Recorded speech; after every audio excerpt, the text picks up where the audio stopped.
우리가 잘 알다시피 삼성은 차세대 먹거리로 무엇을 할 것인가 많은 고민을 했습니다. 그래서 2007년에 반도체 이후에 차세대 유망 산업으로 바이오 의약품을 선정했죠. 그래서 마침내 2011년 4월에 인천 송도에 삼성 바이오로직스, 앞으로는 그 줄여서 삼성 바이오라고 부르겠습니다. 이 삼성 바이오를 세워서 이 바이오의 약품을 위탁 생산하기로 했습니다. 이렇게 한다 그러니까 일부에서는 그때 반발을 많이 했어요. 아니, 세계적인 기업 삼성이 어떻게 다른 회사 거를 위탁 생산 정도 하는 그런 존재밖에 안 되냐. 적어도 이제 글로벌 기업이 된 삼성은 신약을 개발을 하고 이런 데 도전을 해야지 기껏 뭐 복제약품 정도 만들고 남들이 개발해 놓은 거 그냥 공장 돌려가지고 그냥 위탁 생산 정도 하냐. 과거에 우리가 브랜드 가치가 별로 없었을 때 신발이나 이런 거 많이 만들어줬죠. 뭐 그 정도 하냐 이렇게 비판을 했었습니다. 그런데 사실 이 바이오 제약이라는 것이 너무나 기술 장벽이 높고 삼성은 기본적으로 뭐 전자회사고 반도체 회사지 그런 것을 한 번도 한 적이 없었기 때문에 삼성 바이오로직스의 방향을 그렇게 결정했던 것이죠. 사실 이 신약을 만들려면 연구 개발비가 천문학적으로 듭니다. 특히 약품의 경우에는 세계 다양한 사람들의 체질을 다 실험을 해봐야 되는데 그 실험하는 과정에서 어마어마한 비용이 듭니다. 그렇게 실험을 해봐서 어느 특수한 사람들에게 부작용이 발견되면 그동안 아무리 많은 돈을 투자했더라도 다 무효됩니다. 이렇게 리스크가 매우 심한 산업이죠. 이 보통 화학 합성약품 복제약은 우리가 제네릭이라고 부릅니다. 우리가 알다시피 이런 거는 특허가 만료된 의약품을 이건 복제하기가 쉽습니다. 이런 걸 제네릭이라고 부릅니다. 그런데 바이오 약품의 복제는 제네릭이라고 안 부르고 바이오 시밀러라고 부릅니다. 왜 시밀러 하면 유사하다는 뜻이잖아요. 바이오는 살아있는 세포니까 세포를 배양하고 정제를 하고 이런 과정에서 완전히 100% 똑같은 것을 만드는 건 불가능하죠. 살아있는 생물이니까, 세포니까. 그래서 똑같은 게 못 나오기 때문에 시밀러, 비슷하다. 그래서 바이오 시밀러라고 이름을 붙이는 것밖에 없습니다. 제가 2011년에 송도 바이오로직스 산업시찰을 한번 한 적이 있습니다. 그때 가서 보니까 이 제네릭, 그러니까 화학 합성 의약품의 기술을 자전거에 비유한다 그러면 아까 얘기했던 2세대 바이오 의약품, 이거는 항공기에 비유를 하더라고요. 그래서 이 바이오 약품이라는 것은 굉장히 복잡하고 개발비도 많이 들어갑니다. 그래서 이 바이오 의약품은 이 규모의 경제가 굉장히 중요합니다. 소규모로 해서는 도무지 타산이 맞질 않아요.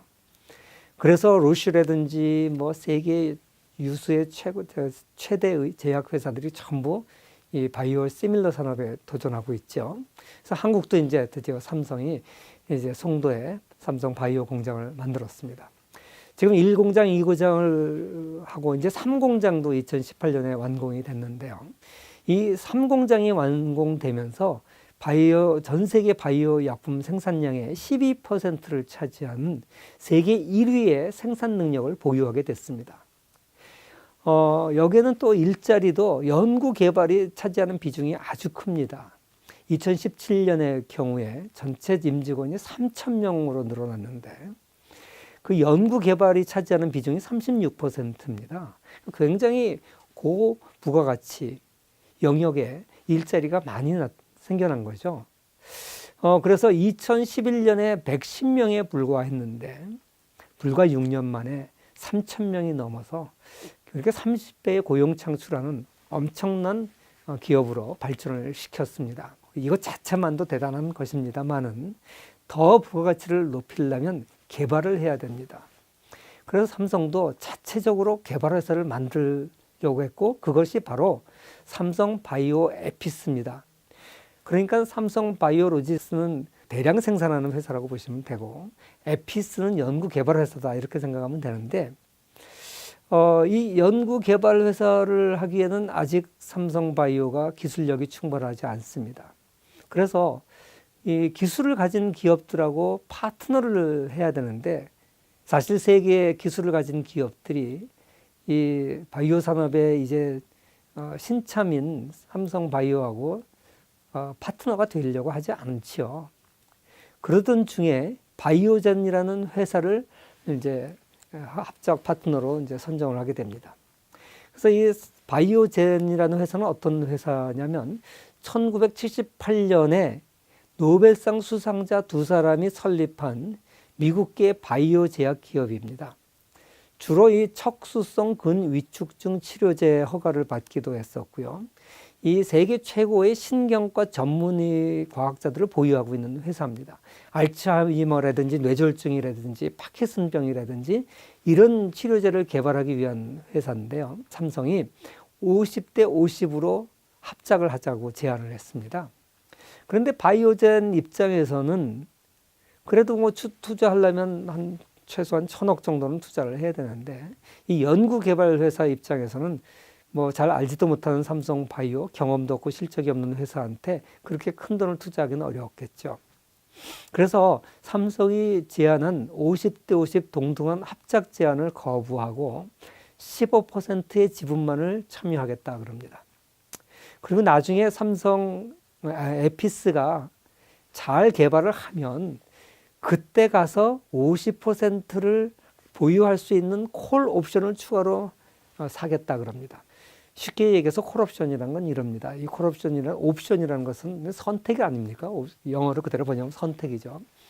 그러니까 이 불확실한 미래에 대해서 이 불확실한 미래에 내가 손해 볼 수도 있고 이득을 볼 수도 있는데 이득을 볼 경우에 조금 덜 이득을 보는 한이 있더라도 손해는 좀 막겠다 이런 거. 그리고 그래서 이제 이렇게 해서 이제 콜옵션, 풋옵션을 사게 되는데 이 바이오젠이 산 건 뭐냐면 6년 내에 에피스가 잘 나갈 것 같다 그러면 헐값의 액면가의 그 주식을 50%를 취득할 수 있는 거죠. 정확하게 얘기하면 50%가 아니라 50% 마이너스 1주입니다. 사실 주식회사라는 것은 한 주라도 더 가진 회사가 지배할 수 있는 것이기 때문에 바이오젠은 경영은 맡길 수 있어. 그러니까 반 이상 가져가지 않을 테니까 50마이너스 1까지는 주식을 사겠다. 이런 이제 콜 옵션을 요구를 한 것입니다. 그러니까 쉽게 얘기하면 리스크는 전부 에피스가 지고 또는 에피스의 모회사인 삼성바이오가 지고 나는 과실만 따먹겠다 이런 거죠. 그래서 우리나라 언론에서 일부에서는 이걸 굴욕계약이다 이렇게 명명하기도 했었습니다. 그런데 삼성바이오의 입장에서는 지금 기술이 아쉽습니다. 기술을 그 수준까지 끌어올리려면 더 많은 돈을 투자해야 되니까요. 그래서 바이오 사업 경험이 전혀 없었던 삼성바이오 입장에서는 이렇게 할 수밖에 없었던 것이죠. 그리고 또 그러는 과정에서 바이오젠으로부터 다양한 노하우를 배울 수 있는 것이고 그래서 이걸 수락하게 됩니다. 처음에는 계속 밑 빠진 독에 물 붓기식으로 비용만 나가고 실적이 나타나지 않죠. 그래서 3년 만에 처음 투자 자본이 3,300억 가량이 소진이 됩니다.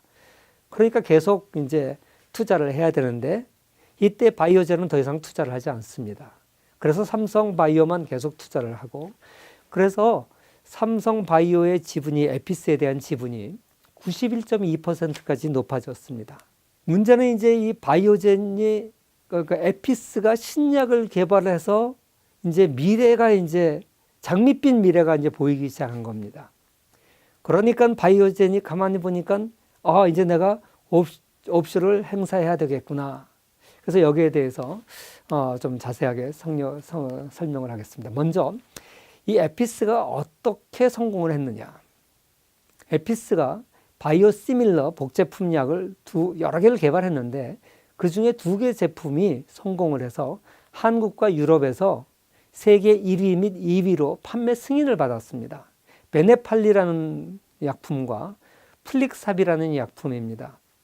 베네팔리라는 약품은 엠브렐의 바이오시밀러인데 이거는 류마티스 관절염 치료제입니다. 그 다음에 플릭삽이라는 것은 이 존슨앤존슨사의 자회사인 얀센이 개발한 의약품인 레미케이드라는 약품인데 이거의 바이오시밀러입니다. 이 두 가지가 이제 시판이 되기 시작하면서 이게 유럽에서 뭐 67배 성장했다는 등 뭐 유럽 매출이 4천억을 돌파했다는 등 이런 이제 뉴스들이 보도에 나오기 시작했습니다.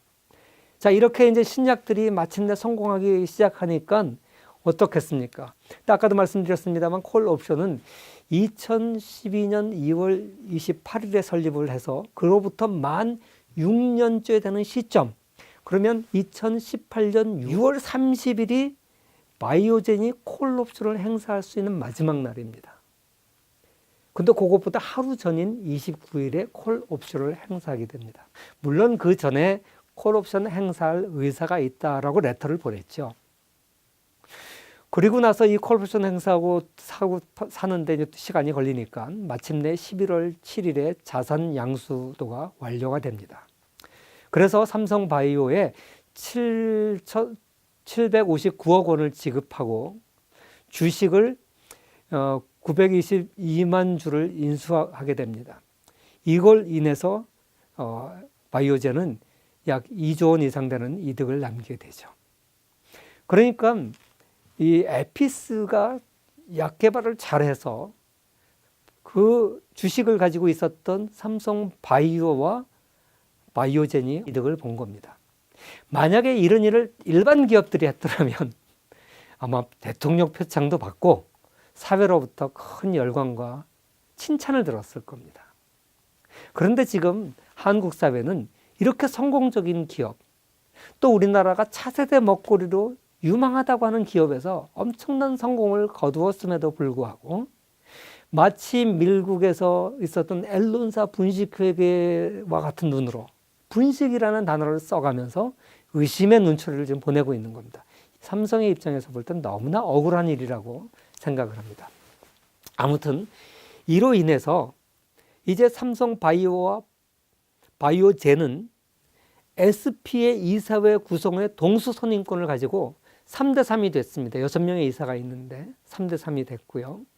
이제 이렇게 되니까 삼성바이오는 에피스보다 한 주를 더 갖고 있지만 단독 지배권을 상실하게 된 겁니다. 이 단독 지배권이라는 말이 회계 처리에서는 매우 중요한 겁니다. 단독 지배권을 가지고 있으면 협력회사의 동의를 구하지 않고 의사결정을 할 수 있지만 이제는 같이 상호 협의에 의해서 의사결정을 해야 된다는 소리죠. 이게 회계 처리에서 굉장히 중요한 의미를 갖습니다. 그래서 이제부터는 회계 처리 방식에 대해서 좀 설명을 드리도록 하겠습니다. 뭐 일반적으로 단일 기업의 경우에 재무제표를 작성할 때 개별로 하는 게 맞겠죠.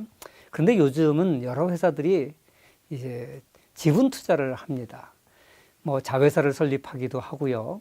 또 다른 경쟁사의 지분을 사기도 하고 또 기술을 가진 회사들의 또 지분을 일정 부분 사기도 하고 이렇게 여러 가지 형태로 지분을 사게 되죠. 그런데 어떤 회사의 지분은 10%를 사고 어떤 회사는 50%를 사고 또 어떤 회사는 90% 내지는 100%를 또 만들어 투자해서 자회사를 만들기도 하겠지요. 이렇게 지분 참여를 했을 경우에 반드시 연결 재무제표를 작성해야 됩니다. 그렇다고 해서 모든 것을 그렇게 할 필요는 없어요. 그러나 50% 이상 지분 참여를 했을 경우에는 연결 재무제표를 작성해야 됩니다. 그래서 이번에 이제 한국이 도입하게 된 IFRS 회계 방식은 반드시 이 연결 재무제표를 작성하게 되어 있습니다.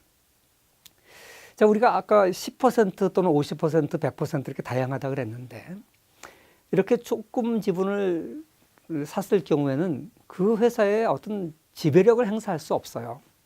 그러나 내가 90%, 100% 또는 과반수 이상 주식을 갖고 있을 경우에는 그 회사에 지배력을 행사할 수 있죠.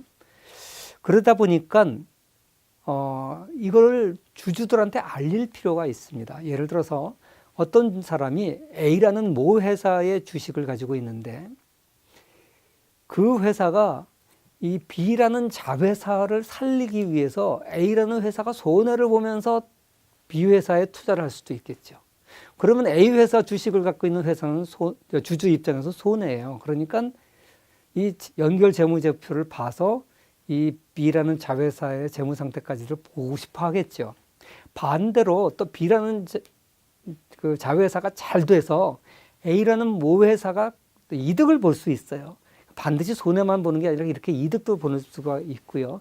그렇게 서로 연관될 경우에 지배력을 갖고 있는 회사는 때로는 A 모회사에 손을 끼쳐가면서까지 B 회사를 살리려고 할 수도 있고, 또 B 회사의 이득 본 거를 A 회사가 누릴 수도 있고, 이렇기 때문에 반드시 이런 회사는 연결 재무제표를 작성해야 돼요. 이런 회사를 우리가 연결 종속회사라 그럽니다. 그러니까 연결 종속회사라는 것은 지배력을 보유한 자회사를 말하는 거죠. 일반적으로 50% 이상 가지고 있으면 그걸 연결 종속회사라 그럽니다. 또 어떤 경우에는 50% 이하라고 할지라도 대주주가 그걸 영향력을 미칠 수 있으면 하여간 연결 종속회사라고 봅니다. 하여간 이 연결 종속회사는 모회사가 한 몸이라고 보고 연결 재무제표를 작성할 의무를 가지는 거죠. 그런데 이 50% 이하인 경우에 이건 지분법상의 관계회사입니다. 이 경우에는 내가 뭐 50% 이하 또는 20%, 30%밖에 안 갖고 있으면 대주주가 따로 있으니까 어떤 힘을, 영향력을 발휘할 수가 없습니다. 그러니까 내가 어떤 이득을 취하기 위해서 자회사를 어떻게 조작하거나 뭐 지배력을 발휘할 수 없으니까 굳이 이런 회사까지 연결 재무제표를 작성할 필요는 없는 것이죠. 아무튼 이런 종속회사와 관계회사라는 것이 있는데, 이번 삼성바이오 회계 처리 방식에서는 이게 종속회사냐 종속회사냐, 즉 에피스가 삼성바이오의 종속회사냐 관계회사냐에 따라서 이 문제가 달라져요. 그래서 꼭 알아야 될 두 사실이 옵션 행사에 대한 회계상의 원칙, 두 번째는 종속회사인가 관계회사인가의 회계상의 원칙, 그리고 자산가액을 평가할 때 취득가액으로 할 것이냐 시장가치로 할 것이냐, 적어도 이 세 가지는 정확하게 알아야 이해가 갑니다. 사실 이런 거에 대한 이해가 없을 경우에는 제대로 이해하기 어렵죠. 자, 그럼 이제 삼성바이오와 에피스가 종속회사냐 관계회사냐 이 얘기를 하겠습니다. 자, 사실 바이오젠이 콜옵션을 행사하기 이전까지는 삼성바이오가 에피스의 지분을 92% 이상 가지고 있었어요. 그럼 명백하게 이거는 종속회사죠. 에피스는 삼성바이오의 종속회사입니다. 삼성바이오가 에피스에 대해서 모든 지배력을 가지고 있어요. 바이오젠은 약간 투자는 했지만 뭐 10%도 안 되니까 지분이 이래라 저래라 할 수도 없어요. 그리고 실질적으로 콜옵션을 행사한 건 2018년 6월 29일입니다. 아까도 말씀드렸죠. 그런데 회계 처리에서는 삼성바이오가 에피스를 2015년 12월 말일로 관계회사로 바꿉니다. 그러면 왜 이렇게 일찍 바꿀까요? 여기서 이제 상당히 이해하기 어려운 부분이 있는 겁니다.